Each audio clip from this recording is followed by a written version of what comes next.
Estamos no Porto, na histórica Rua Formosa, e este é aquele que é considerado como um dos mais belos edifícios, uma das mais belas residências do Porto do século XIX, o Palácio do Bolhão.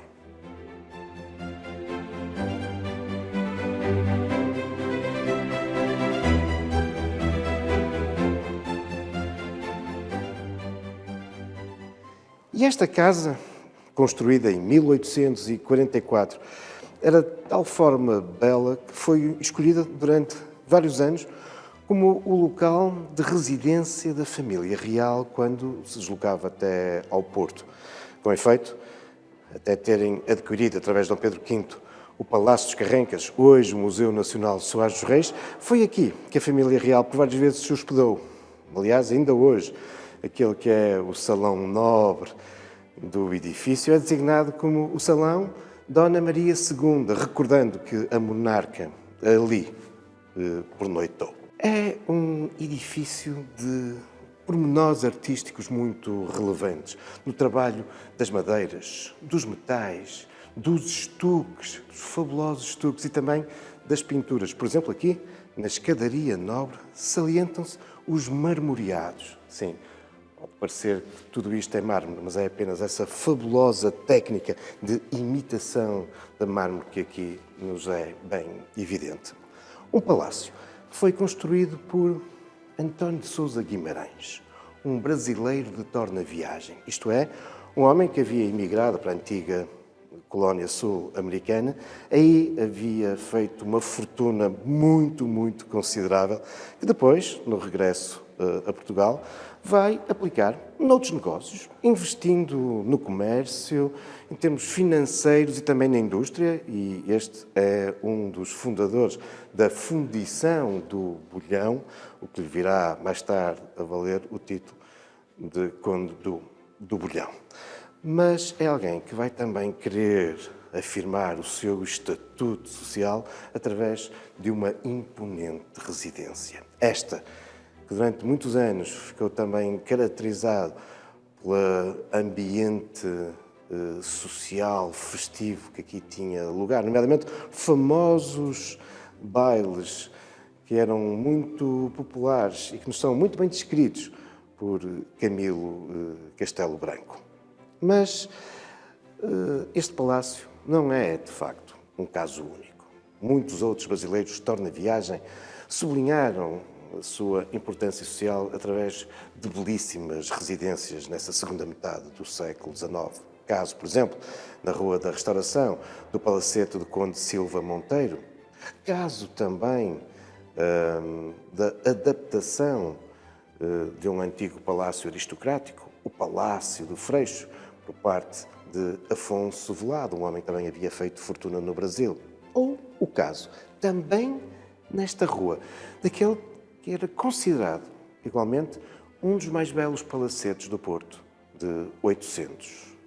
Um palacete na esquina aqui da Rua Formosa, com a Rua da Alegria. Vamos até lá.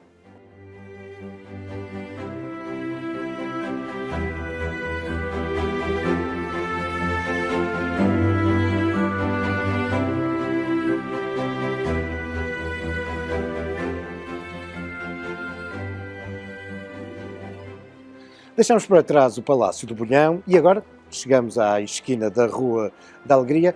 Deparamos, em feito, com um belíssimo imóvel. É verdade que nos dias de hoje, quando passamos velozes aqui na Rua Formosa, nem nos apercebemos da importância deste palacete. Sim, aquele que foi um dos mais belos palácios erguidos em meados do século XIX na cidade do Porto.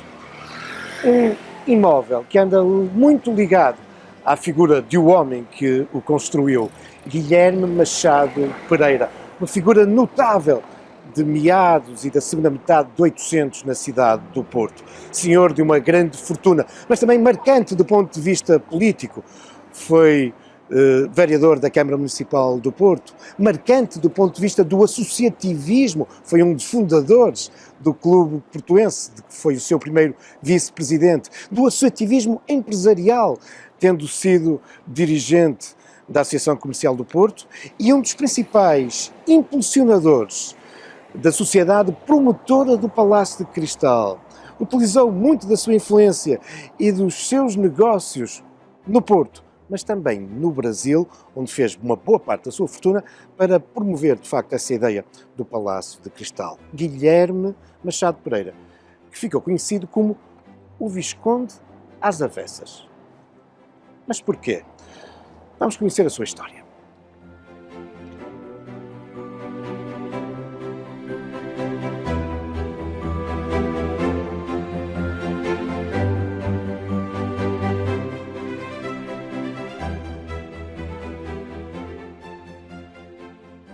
Apesar de nascido no seio de uma família aparentemente sem dificuldades económicas, a verdade é que o jovem Guilherme acabará, nessa primeira metade do século XIX, por viajar para o Brasil, procurando fortuna, à semelhança de muitos outros jovens e menos jovens portugueses que nessa altura demandavam para a antiga colónia sul-americana, na esperança de que a árvore das patacas lhes sorrisse.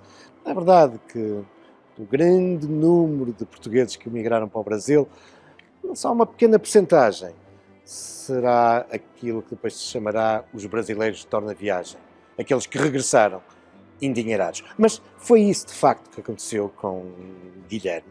Com efeito, as suas características de trabalhador, de homem honrado, vai notabilizá-lo e fazer com que os seus negócios lhe sorriam. Importa dizer que ele emigra para o Brasil apenas com 15 anos, mas de facto vai constituir uma empresa e negócios que lhe permitem constituir essa fortuna. Claro que o facto de ter sido recebido, acarinhado, protegido por um tio que era já um abastado comerciante no Rio de Janeiro, terá contribuído para o sucesso do jovem Guilherme. Os anos vão passando, os negócios vão se desenvolvendo, torna-se numa referência, mesmo no Brasil, onde será condecorado com a Ordem da Rosa, um importante reconhecimento do Estado brasileiro à dinâmica empresarial de Guilherme Machado Pereira. Voltará mais tarde para Portugal. E se pensam que com tamanha fama, com tamanho prestígio e currículo, ele regressa já com idade avançada, desenganem-se. Ele regressa em 1852, tem apenas 30 anos. Irá fazer uma viagem pela Europa, pelo norte da Europa, vai depois estabelecer-se aqui no Porto. Primeiro, aqui na Rua do Almada, no número 81. Mais tarde, irá instalar-se na Praça Marquês do Pombal. Era um sítio, na época, um pouco na periferia, mas era um novo bairro muito qualificado. E será a partir daí que ele irá casar. E para uma grande fortuna, um grande casamento.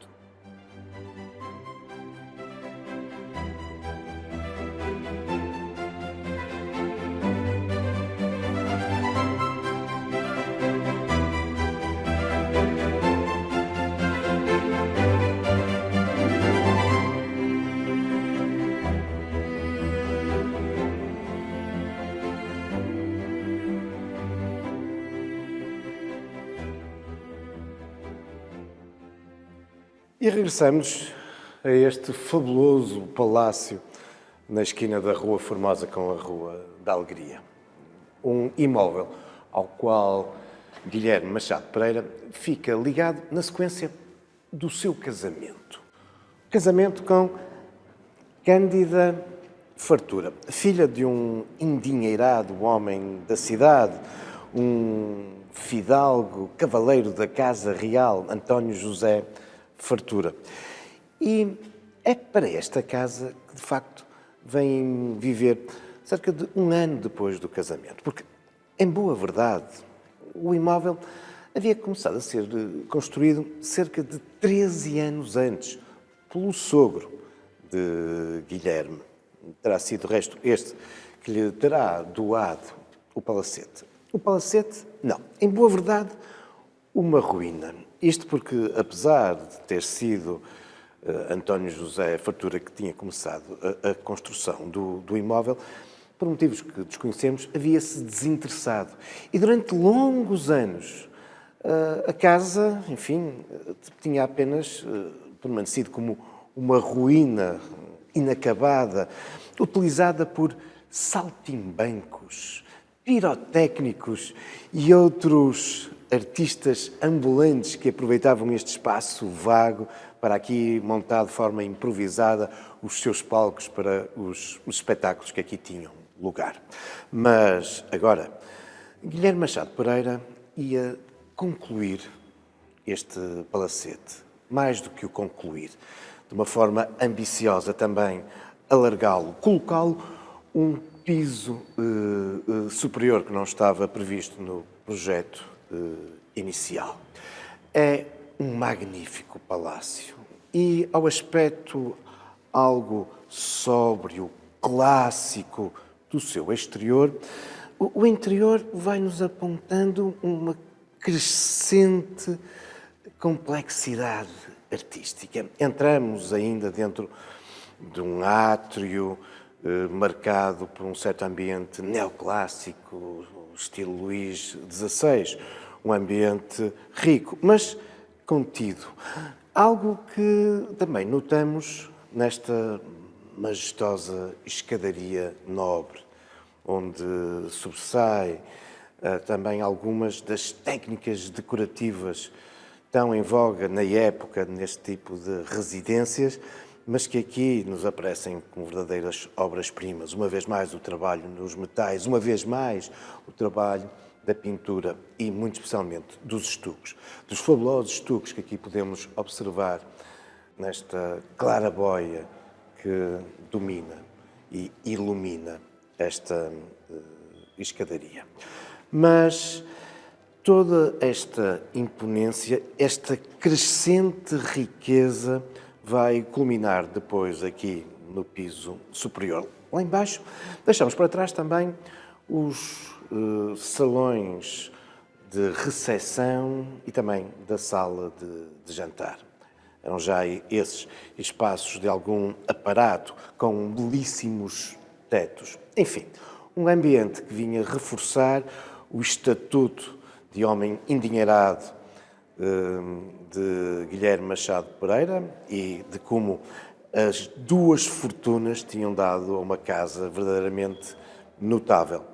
A casa de um homem que era, ou viria também a ser, fidalgo da Casa Real, comendador da Ordem de Cristo e sempre um destacado capitalista e homem de negócios no Porto, mas também ainda no Rio de Janeiro.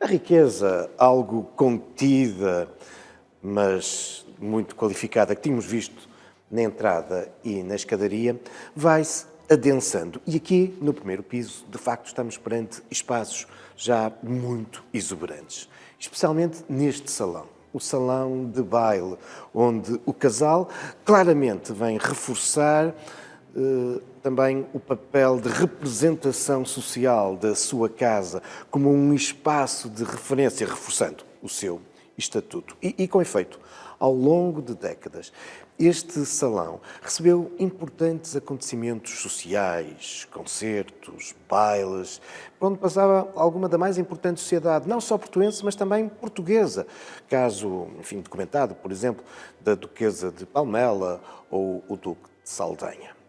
Mas este é também um lugar que fica marcado pelas relevantes intervenções artísticas, nomeadamente as pinturas de um exímio cenógrafo, um pintor italiano, Pizzi, que Guilherme Machado Pereira aproveita a circunstância de, por essa altura, ele estar aqui em Portugal e particularmente no Porto. Ele tinha acompanhado o malogrado rei Carlos Alberto, esse monarca italiano que tinha resignado e se tinha exilado no Porto, onde, afinal, só viverá poucas semanas onde acabará também por morrer.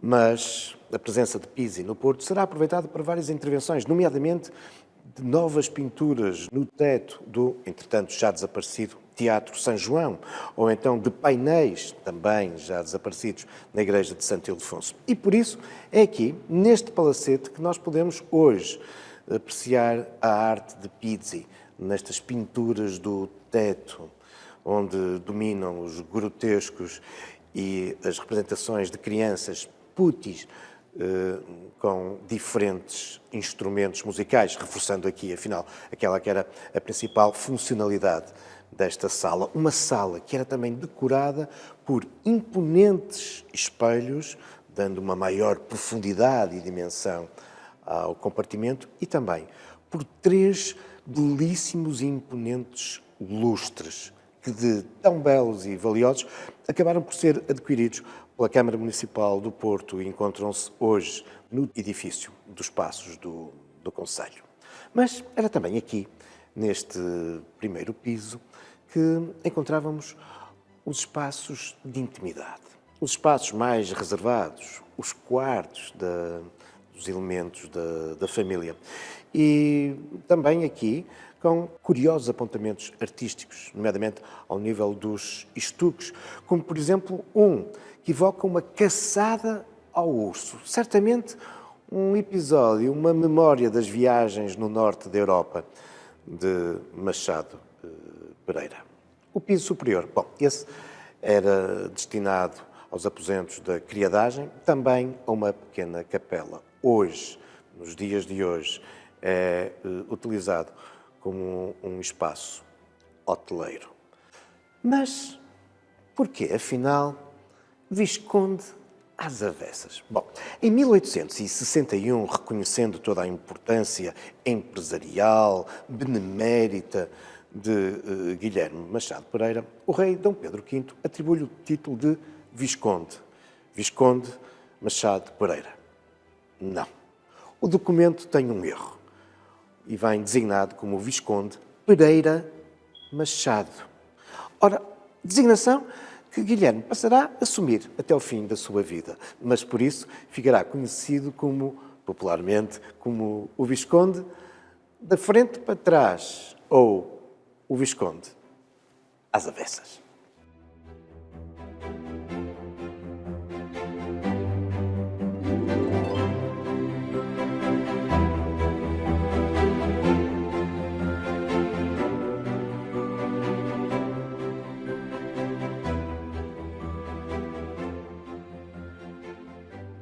Em 1868, apenas 7 anos depois de ter recebido este seu título nobiliárquico, com 46 anos, de um modo muito prematuro, morre Guilherme Machado Pereira.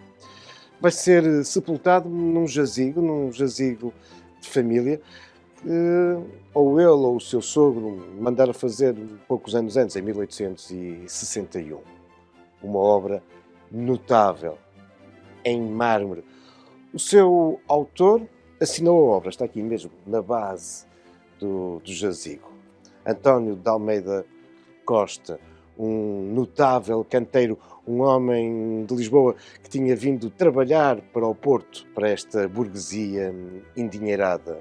É um dos fundadores da famosa fábrica de cerâmica das Devesas. Aliás, o jazigo de família de Machado Pereira acabará por se tornar ele próprio numa referência, sendo posteriormente copiado por outros jazigos, nomeadamente noutros cemitérios na região da cidade. Quanto ao título nobiliárquico, esse passou para o seu filho mais velho, entre os 4 filhos que possuiu, que também tinha o mesmo nome do pai, Guilherme Augusto Machado Pereira. Ficou então com esse título de Machado Pereira? Não, Visconde Pereira Machado.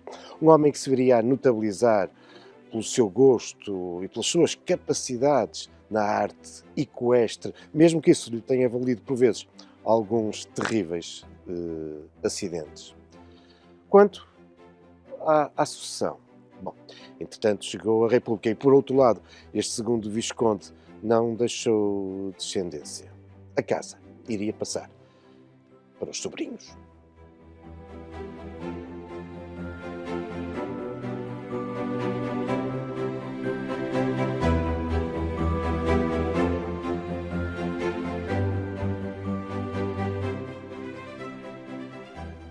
E regressamos ao belíssimo palacete Machado Pereira. E, na sequência da morte do segundo Visconde, como vos dizia, o imóvel passou para os sobrinhos. Os descendentes que acabarão por vender o recheio da casa, nomeadamente o valioso mobiliário, e vão arrendar o imóvel ao Estado. Durante anos, aqui irá funcionar o Tribunal da Relação do Porto. Aqui tiveram lugar, em meados do século XX, famosos processos, nomeadamente de opositores ao regime, incluindo esse famoso processo em torno desse estudante africano, Agostinho Neto. Mais tarde, aqui foi instalado também os serviços de identificação do Porto. Ainda hoje, muitos portuenses se recordam de ter subido a grande escadaria para aqui virem tratar do seu bilhete de identidade. Mas, em março de 1974, o edifício iria conhecer um novo destino, aquele que chega até aos nossos dias. Uma função relevante. Aqui vai-se sediar, por aquisição do imóvel, a Liga dos Combatentes, o seu núcleo do Porto, com espaços administrativos, de direção, consultórios, também algumas áreas que foram alugadas, como há pouco já vos referi, por uma unidade hoteleira no piso superior, um estabelecimento de restauração no piso térreo. Mas muitos dos grandes salões passarão a ser utilizados como espaço museológico. Aqui encontramos importantes coleções ligadas não só à Grande Guerra, esse conflito bélico está na origem da Liga dos Combatentes, mas também a outros conflitos em que se viram envolvidos soldados combatentes portugueses, nomeadamente em África. E o espólio aqui apresentado leva-nos até essas famosas campanhas de finais do século XIX, mas também, mais recentemente, às guerras de África que terminaram em 1974. Enfim, há muitos motivos para voltar aqui ao Palacete Machado Pereira. Mas isso são já outros factos, também algumas lendas, futuros caminhos da história.